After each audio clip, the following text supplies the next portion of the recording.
All right, so we're finding the area of this parallelogram. I put in theorem 10-2, which is the area of a parallelogram formula.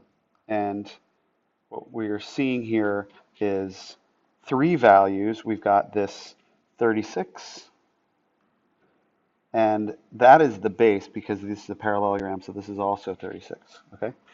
Now, which one is the height? Are we dealing with a height of 40 inches over here? Or are we dealing with a height of 33 inches here? Well, which one forms a 90-degree angle with the base? This 33-inch height does.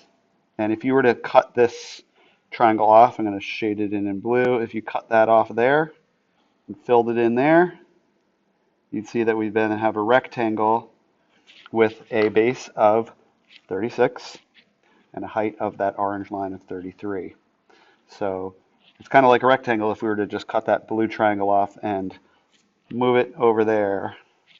Okay? So base times height.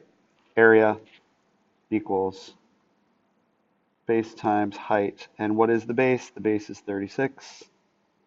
What is the height? The height is 33.